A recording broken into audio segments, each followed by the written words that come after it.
ஓம் நமச்சிவாய. நான் இடைக்காலத்தில் ஒரு ரீல்ஸ் பார்த்தேன். அதில் ஒருத்தர் சொல்லியிருந்தாரு, நானே கடனில் இருக்கேன். இந்த கோயிலுக்கு போனால் நம்மளோட சாமி எந்த கடனில் இருக்கோ தெரியல, நம்மள்ட்ட வசூல் பண்ணுது அப்படின்னு ஒருத்தர் ரீல்ஸ் போட்டிருந்தாரு. நான் அதை பார்த்தேன்.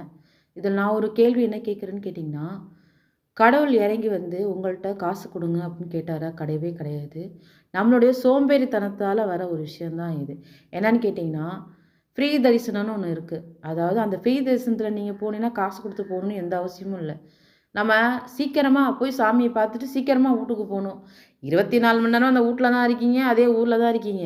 கோவிலுக்குன்னு நம்ம வரணும்னு ஒரு முடிவு பண்ணி வந்துட்டோம். ஒரு நாள் அதுக்காகவே நம்ம தேவையை யூஸ் பண்ண போகிறோம். அப்படி இருக்கும்போது அந்த ஒரு நாள் இப்போ நம்ம 10 லட்ச ரூபா கடனாக இருந்தாலும் சரி, 1 கோடி ரூபா கடனாக இருந்தாலும் சரி, கோயிலுக்கு வந்து ஒரு 10 நிமிஷத்துல நம்ம 50 ரூபா டோக்கனில் போயிட்டா உடனே இந்த கடன் தீர்ந்துட போதா? நான் என்ன கேட்குறேன்னு கேட்டிங்கன்னா, அந்த நாளை வந்து அவங்களுக்காக உடையதா, அதாவது அந்த நாளை நம்ம அதுக்காகவே செலவு பண்ணணும். சாமியை பொறுமையாக தரிசனம் பண்ணணும். நீங்கள் போய் கருவறைட்ட கிட்ட போய் சாமியை பார்க்கறதுனால ரூ. 1,00,000 ரோட்டில் நின்று வழிபடுறவங்களுக்கு ஒத்தரவையும் கொடுக்க போகிறதில்ல.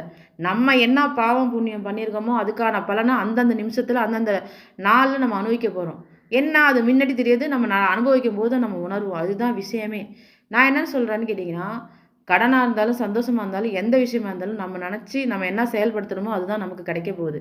அப்போ கடவுள் வந்து நம்மள்ட்ட கடனை கேட்கல. நாம தான் கொண்டு கையில் இருக்கிற காசை கொண்டு ரூ. 50 டோக்கனில் கொண்டு கொடுத்துட்டு ரூ. 100 டோக்கன், ரூ. 1000 டோக்கன் நம்மளோட இதை வந்து நம்ம அங்கே காமிக்கிறோம். தெய்வம் நமக்கு கொடுக்குறாங்க. நாம தான் அதை போய் கொண்டு அவர்கிட்ட கொடுத்துட்டு அதுக்கப்புறம் பார்த்தா கடவுள் வந்து என்ன கடனில் இருக்கு